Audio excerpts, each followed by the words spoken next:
आयुर्वेद की दृष्टि से आहार इतना महत्वपूर्ण क्यों है और आहार के सेवन के क्या नियम हैं। मैं वैद्याक्ष शर्मा आज इन सभी बातों के बारे में बात करूंगा। आहार हमारे जीवन के 3 उपस्तंभ हैं जिनके ऊपर हमारा जीवन टिका हुआ है। आहार, ब्रह्मचर्या, निंद्रा, स्लीप, नींद, समझ सकते हैं। और पहले नंबर पे जिसे रखा है ना आचार्यों ने, उसे आहार को रखा है। इसीलिए मैं ज़्यादातर आहार के बारे में अभी बात कर रहा हूँ, क्योंकि जो कि वो बहुत बिगड़ा हुआ है आजकल हमारा, और नियम भी उनके बिगड़े हुए हैं। हम नियम के अनुसार भोजन नहीं करते हैं। तो आहार सेवन करने के क्या नियम हैं? 10 नियम हैं, तो वो मैं आपसे शेयर करता हूँ और ज़रूर उनको अपनी लाइफ में इम्प्लीमेंट कीजिए और फिर देखिए किस तरह से आप स्वस्थ ही रहेंगे। क्योंकि आयुर्वेद स्वस्थ इंसान को स्वस्थ रखने की पद्धति है, सिर्फ बीमार को ठीक करने की ही नहीं। तो पहला नियम क्या है? भोजन को उष्ण ही खाना है, गरम गरम ही खाना है। अब गरम गरम खाने का मतलब ये है कि भोजन को पकाया और खा लें।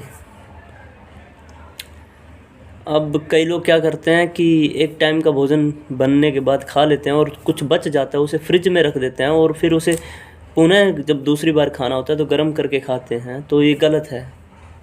इस तरह से भोजन को गर्म करने से वह एक विष के समान कार्य करता है, ऐसा नहीं करना चाहिए। और उष्ण गर्म भोजन करने से क्या होता है कि आपकी जठराग्नि, जो पेट के अंदर अग्नि है, वो तीव्र होती है, जिससे पाचन क्रिया अच्छी होती रहती है। और पाचन क्रिया अच्छी बने रहेगी तो कोई रोग नहीं लगेंगे। और दूसरा नियम है कि भोजन को स्निग्ध खाना है। स्निग्ध मतलब चिकना भोजन खाना है। मतलब कि ऐसा नहीं है कि अब सारा ही चिकना घी खा लो केला, ऐसा नहीं है। तो जो भोजन ले रहे हैं उसमें चिकनाहट होनी चाहिए, स्निग्धता होनी चाहिए। अब इसके बारे में बहुत मिथ फैले हुए हैं कि दूध, घी, मक्खन ये सब नहीं खाने हैं, नहीं खाएं। ऐसा नहीं है, गलत है ये विचार। हाँ, ये मैं मानता हूँ कि अभी शुद्ध फॉर्म में नहीं मिल रहे हैं हमें, परंतु ये नहीं है कि हम प्रयास करें और हमें उपलब्ध ना हो। प्रयास करते रहना चाहिए कि वो किसी तरह से शुद्ध रूप में मिले हमें। और गाय के दूध, घी, इनका मक्खन, लस्सी, सबका सेवन करते रहना चाहिए। और जो स्निग्ध भोजन है वो आपकी कांति को बढ़ाता है और जठराग्नि को वो भी प्रदीप्त करता है। आपने सुना होगा हवन सुना क्या? आपने देखा ही होगा, जो इंडिया में रहते हैं बहुत लोग, तो हवन करते हैं तो उसमें घी की डाला जाता है। अग्नि बढ़ी रहती है, अच्छी रहती है अग्नि। तो स्निग्ध भोजन करना है, इस बात का ध्यान रखें। और तीसरा नियम क्या है कि मात्रा पूर्वक भोजन करना है। जितनी मात्रा में आप डाइजेस्ट कर सकते हैं उतना ही भोजन करना है। तो इसका विशेष तौर से ध्यान रखें, क्योंकि हम लोग गलतियां करते हैं और फिर हम कहते हैं कि सही था, मैं बिल्कुल कुछ मैंने ऐसा नहीं किया है। परंतु आप सोचिए, जब आप शादी में गए तो शादी में आपने पूरा भोजन कर लिया, सारा अपना पेट भर के खा लिया जितना आपको भूख थी, परंतु कुछ टाइम बाद आपको आपका फेवरेट व्यंजन, जैसे कि आप समझ सकते हैं गाजर का हलवा सर्दियों में जैसे, तो आपने पूरा भोजन कर लेने के बाद गाजर का हलवा दिख गया और आपने खा लिया, तो वो भोजन के नियम के विरुद्ध है, ऐसा नहीं करना चाहिए। और चौथा नियम क्या है कि भोजन को पच जाने के बाद, पहले का किया हुआ भोजन पच जाए उसके बाद ही दूसरी मील लेनी चाहिए। इस बात का विशेष तौर से ध्यान रखें। अगर भोजन नहीं पचा है, किसी कारणवश आपको लग रहा नहीं पचा, तो आप एक टाइम का मील स्किप भी कर सकते हैं। और भोजन डाइजेस्ट होने का वेट जरूर करना चाहिए। परंतु कई लोग क्या करते हैं ना कि एक बार बैठ के भोजन खाया और फिर कुछ देर बाद फिर कुछ खा रहे होते हैं, कुछ देर बाद फिर कुछ खा रहे होते हैं। ये गलत है, ये नियम के विरुद्ध है। ये आपको कभी ना कभी कहीं ना कहीं नुकसान पहुंचाएंगे, जठराग्नि को नुकसान पहुंचाएंगे। और 5वां नियम है वीर्य, के विरुद्ध आहार नहीं करना है। जैसे कि दो वीर्य डिफरेंट वीर्य हों, जैसे शीत और उष्ण को मिला के नहीं खाना है, इसका विशेष तौर से ध्यान रखें। और एग्जाम्पल मछली और दूध का ले सकते हैं आप। मछली उष्ण वीर्य है और दूध शीत वीर्य है, तो इनका एक साथ सेवन नहीं करना चाहिए।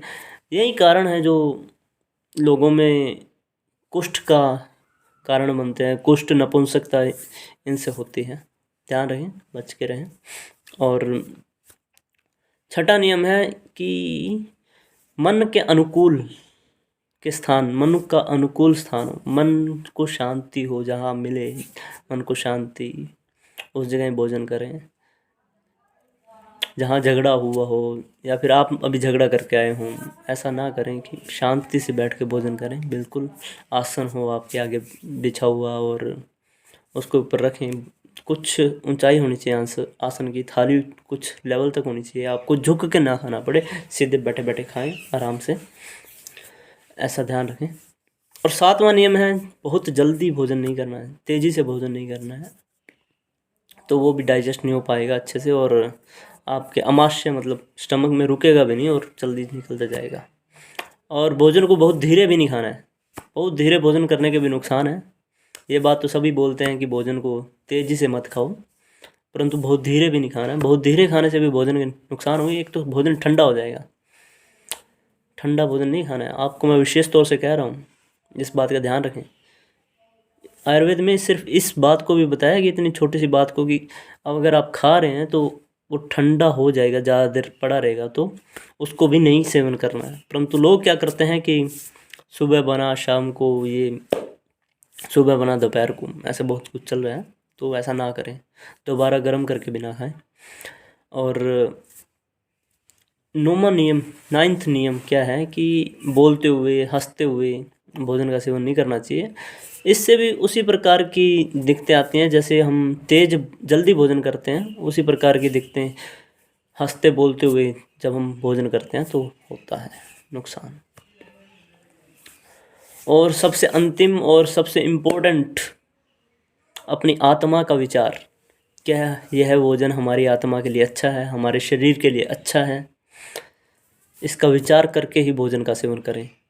तो भोजन अच्छे से डाइजेस्ट भी होगा और आपको अच्छा बल प्राप्त होगा और अच्छी आयु प्राप्त होगी उस भोजन से। इन नियमों को ध्यान रखें।